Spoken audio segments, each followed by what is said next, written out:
Hi again to the continuous portion of the earthquake. I'm Reshma Raj from SNS College of Technology from the Civil Engineering Department.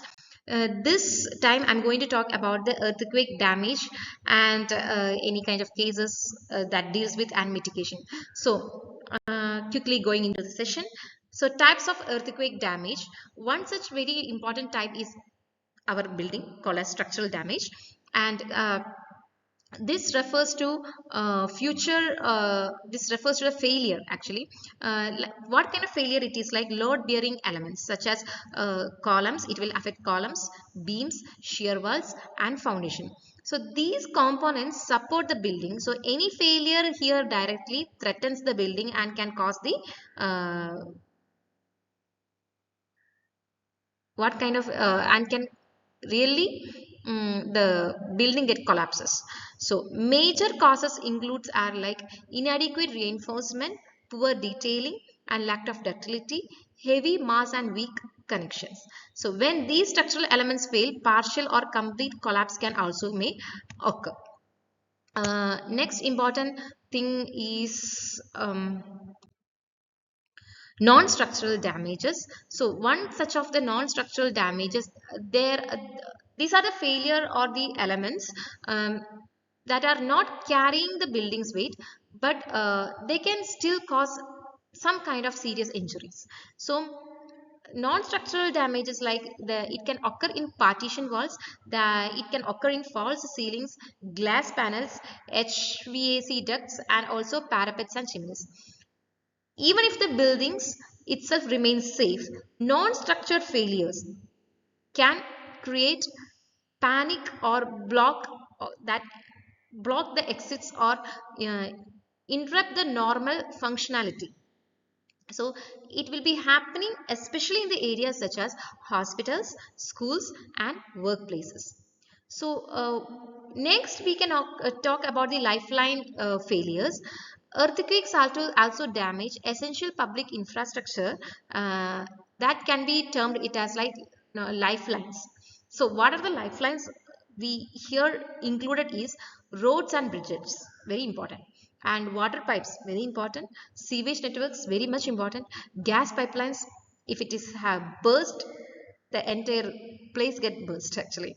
Next is power transmission system and communication networks. So damage to these kinds of these areas that can slows down the rescue operations and disrupts the daily life for weeks or months. So these things we have to take care of it, and we have to make it utmost care while placing this structure so that it may not collapse during a mild earthquake.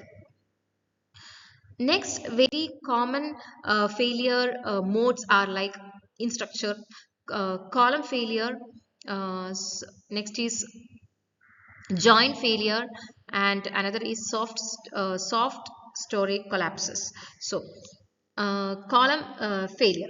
So column failure, it is because of buckling or shear effect. So they may buckle or undergo shear failure, and if stirrups spacing is insufficient, mainly because of that. So weak concrete or corrosion worsens this damage even more, and when the columns fail first, the buildings collapses like a very easily. The buildings collapse very easily. This is the one of the deadliest forms of the collapse. And next is beam column joint failure. Beam column joint failures are very much we have to take care, as it is a very, it's kind of a the what we can tell is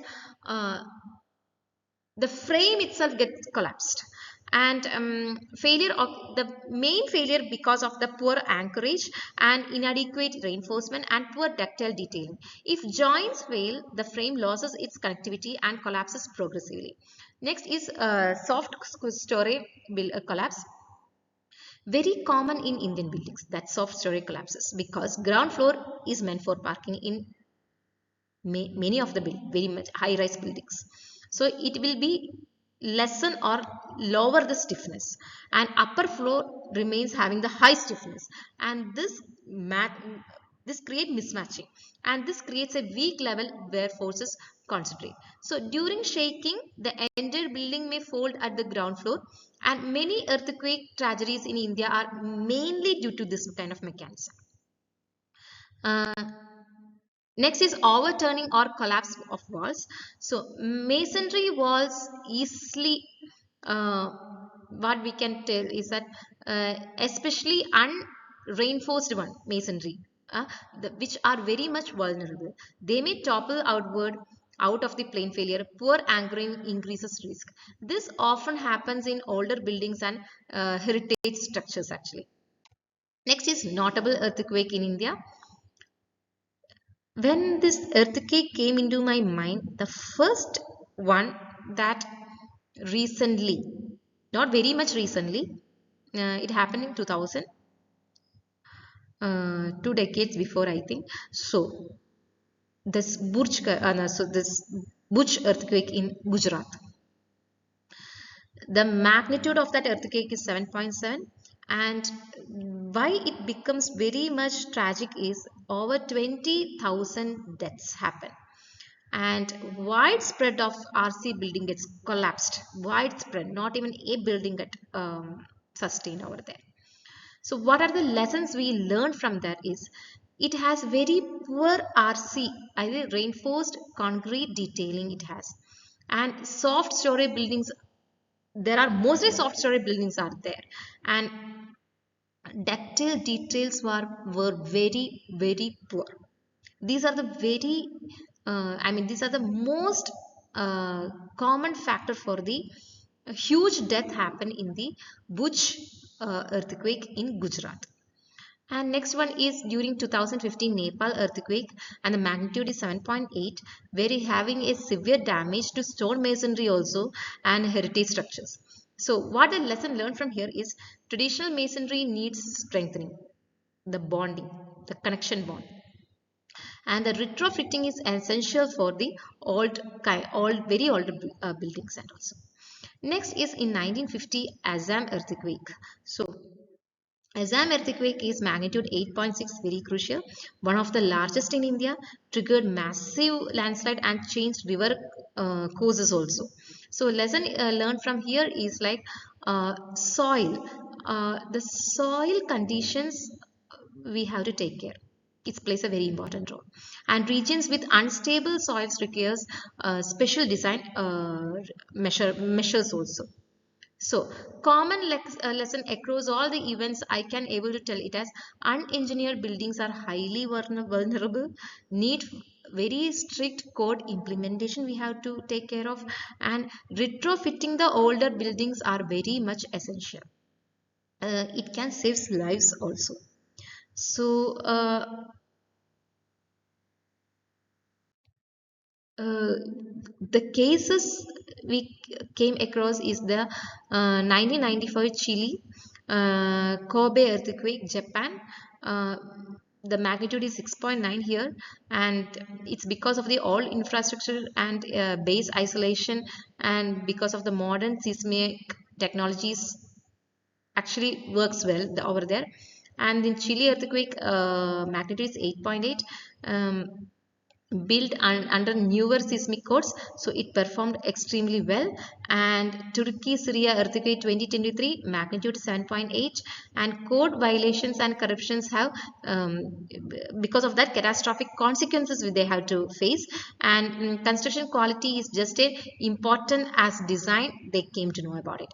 And the impact patterns observed globally is countries that follow these strong seismic codes experience fewer collapse. Soft story failures and brittle failures remains common worldwide. So damage assessment techniques. So damage assessment techniques, very much rapid visual screening. It is very quicker in inspection and identifying immediate dangerous buildings also, and it is used for major earthquakes for triaging. And detailed evaluation we need and used to plan retrofitting and kind of instrumentation. And what we can conclude from here is Earthquake damage occurs in structural, non-structural, and lifeline system. So common failures include column failures, joint failures, soft story collapses, as well as the wall overturning also. And from case study from India and globally highlight the importance of good construction. Using of codes are very vital, and enforcement is needed for using the code. And post earthquake assessment techniques help ensure public safety and guiding retrofitting. So by learning from these past three things, understanding failure mechanism, we can build a very safer buildings and earthquake resilient structures features also. So thank you for watching. Bye.